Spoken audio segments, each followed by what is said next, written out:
Dihina anak babi oleh netizen, Gibran beri jawaban mengejutkan. Pak polisi, tangkaplah orang yang satu ini. Enggak.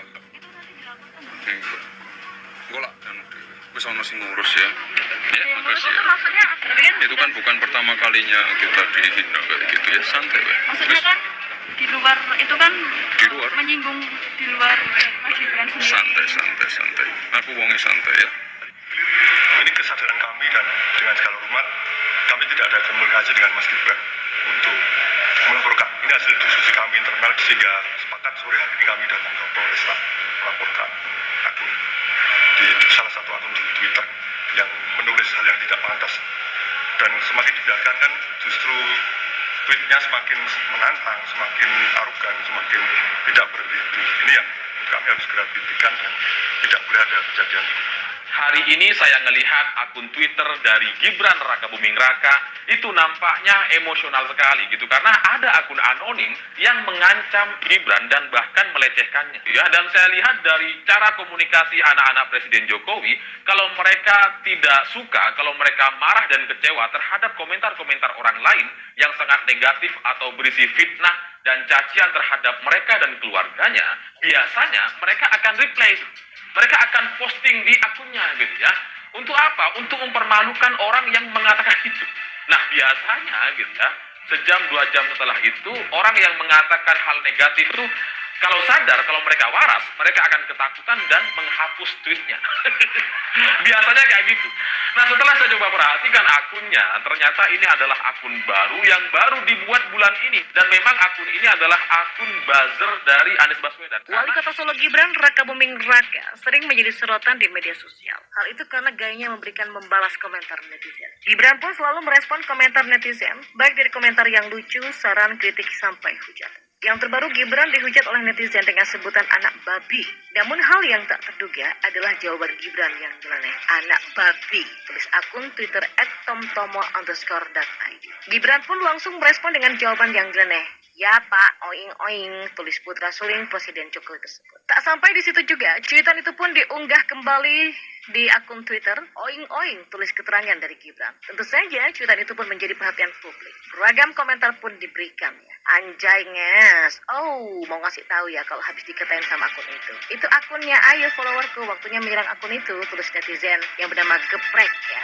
Atau akun yang lain yang mengatakan, memang begini nih, harus begini, menjawab para gerombolan yang hobinya mencaci maki dan merendahkan orang lain. Mereka para pembenci yang frustasi, tapi kita yang diancam, kata netizen. Ya, kaum penghina keluarga Joko itu bahkan seperti tak punya rasa malu yang mungkin disebabkan karena tumpulnya hati nurani berpadu dengan logika dan akal sehat yang ambiar, yang kata sebagian orang menjadi syarat bergabung ke sana. Semakin tumpul logika, akal sehat, dan perasaan, maka nilai jualnya mungkin akan semakin tinggi kali ya. Mungkin kelompok seperti itu, kalau saya ingat jokes lawan soal pelelangan kondisi otak, maka otak yang diwariskan sepeninggal si empunya akan dinilai akan bernilai sangat tinggi karena amat jarang dipakai, sehingga bernilai jual tinggi meski seandainya dipasangkan ke tubuh manusia separuh mesin. Seandainya teknologi itu sudah ada, mungkin sosok yang tercipta seperti ketiban sial karena dibekali dengan kemampuan otak yang payah. Betul begitu kan? Nampaknya hukum yang tegas akan menjadi cara yang bagus untuk menguji seberapa kuat nyali orang-orang seperti itu akan terlihat. Begitu juga dengan mereka yang semula ingin mengikuti jejak para pelaku pendahulu mereka, yang selama ini sebagian besar masih bisa hahaha karena bebas dari jeratan dan sanksi hukum. Bagaimana jika nanti diproses hukum lalu penjara penuh? Nggak usah dipenjara sebetulnya, tapi dibuang saja ke lokasi terpencil, lalu disuruh diwajibkan bekerja keras di bawah pengawasan yang ketat. Kalau perlu yang mengawasi juga petugas yang tegas, sangar, dan bisa kejam kalau diperlukan, biar efeknya jelas semakin terasa. Betul, akan tetapi mungkin karena pertimbangan tertentu, termasuk rasanya ketidaksepakatan para elit di parlemen dan para petinggi Komnas HAM atau lembaga kemanusiaan lain, maka hukuman tegas, cepat, dan berat masih suka terwujud pada sampai hari ini. Belum lagi sesekali masih ada tangan-tangan asing yang tampaknya ikut bermain karena tidak senang melihat negara kita damai dan bebas dari perilaku kurang adab dari kelompok pembenci pemerintah, keluarga pasien, dan mereka yang sekadrunan dengan itu. Itulah sedikit titipan kritik yang bisa saya sampaikan ya. Lalu bagaimana menurut Anda? Ya, sebaiknya diapain nih para penghina presiden dan keluarganya yang seakan-akan gak pernah habis dan gak ada kapoknya. Ya, keluarga Presiden Jokowi merupakan keluarga harmonis yang jauh dari gosip infotainment. Mencari cacatnya susah karena kehidupan mereka yang sederhana.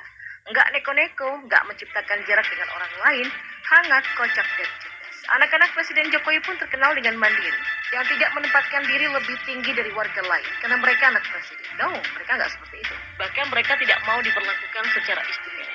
Gibran bahkan beradang di awal-awal jabatan presiden bapaknya. Saking tidak maunya bisnisnya dikaitkan dengan kedudukan baru bapaknya sebagai presiden. Kahiyang malah dikenal sebagai calon PNS yang nggak lulus ujian CPNS dan dibiarkan saja sama bapaknya. Sementara warganet sangat menyukai gaya kocak Kaisang seakan dia ini bukan anak presiden. Tentu saja, sebagai bagian dari keluarga Presiden Jokowi, mereka tidak bisa lepas dari arena percaturan politik yang keras dan sadis. Kemenangan Jokowi di Pilpres 2014 menyisakan ketidakpuasan dari berbagai pihak. Tentu saja pihak oposisi dengan senang hati memelihara ketidakpuasan itu. Apalagi menjelang rematch antara Jokowi dengan Prabowo pada Pilpres 2019 lalu. Waduh, yang benci sama Jokowi ya pasti malah disayang dan dipelihara. Saya sampai nggak ngerti lah kenapa orang begitu benci sama Jokowi. Sampai berani membuat hoax terang-terangan seperti tabloid obor rakyat itu. Yang merupakan asal mula hoax bahwa Jokowi keturunan Tionghoa dan PKI. Itu dari mana? Padahal kan yang seperti itu gampang dilacak oleh pihak yang berwajib. Kalau sekarang-sekarang sih, yang biasa beredar di media sosial itu ya dugaan kuat kalau para pembenci, kalau yang benci banget sama Jokowi adalah pelaku KKN yang susah bergerak gara-gara terhalang kebijakan Jokowi yang bersih dengan KPK-nya, yang makin perkasa memberantas korupsi. Ya, kita kembali ke percaturan politik yang keras dan sadis. Ketika para lawan politik Presiden Jokowi tidak bisa menggertak sang kepala keluarga, mereka pun mencari cara lain. Mereka mulai menyasar keluarganya.